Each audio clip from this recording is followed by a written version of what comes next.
Magandang araw po mga Carsy. Welcome po ulit sa aking YouTube channel. Sa mga bago pa lang sa channel ko, please subscribe and click your notification bell para lagi po kayong updated sa mga videos na i-upload ko. For today's video po ay papakita ko sa inyo kung paano mag-charge ng LiPo battery using IMAX B6AC balance charger. Meron po tayo dito ng dalawang klaseng charger. Ito pong pangkaraniwang ginagamit natin na may kasamang adapter, at yung isa naman po ay may built-in adapter na may sasaksak na lang sa cable. Yan.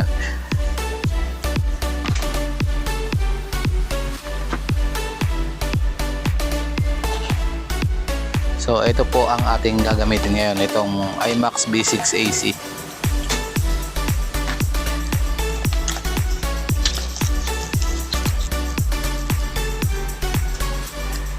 Ang gagamitin po nating battery ay 2S 5000 mAh na LiPo battery.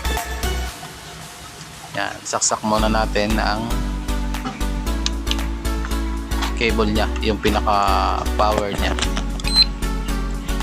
So yung isang charger ay may adapter na 12 volts. Ito naman nakadirekta na sa 220 volts. Meron siyang built-in adapter sa kanyang charger mismo. Ito pong battery na gamit natin ay 2S 7.4 volts. Yan, set up muna natin ang charger. So nasa LiPo charge po tayo. Yan, set up muna natin sa 5,000 milliamps.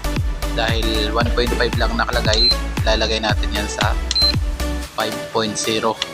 So equivalent siya sa 5,000 milliamps. Yan. So pagkatapos mo naman may set ang amps, lipat tayo sa voltahe. So ang voltage po niya ay 7.4 volts. So ang nakaset po dito ay 22 volts pang 6S. So lipat po tayo sa 2S. Set po natin yan sa 2S. Yan, 2S 7.4 volts. So yan, okay na.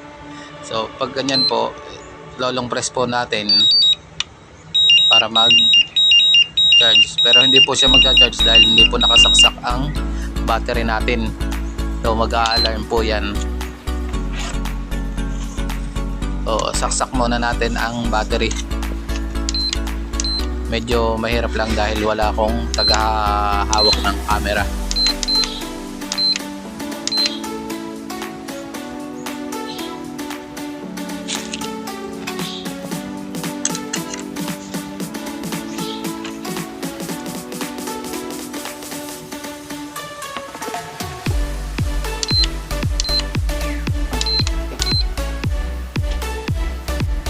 Yan, nakasaksak na po ang ating battery.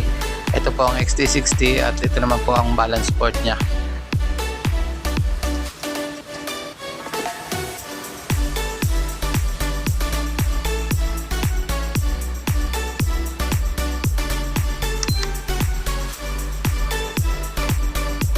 Ito po ay may iba't ibang option.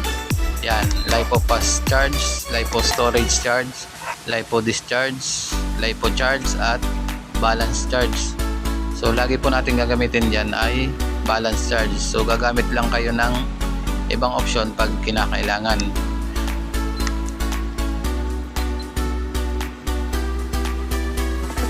So itong balance charge para balance lagi ang karga ng bawat cell.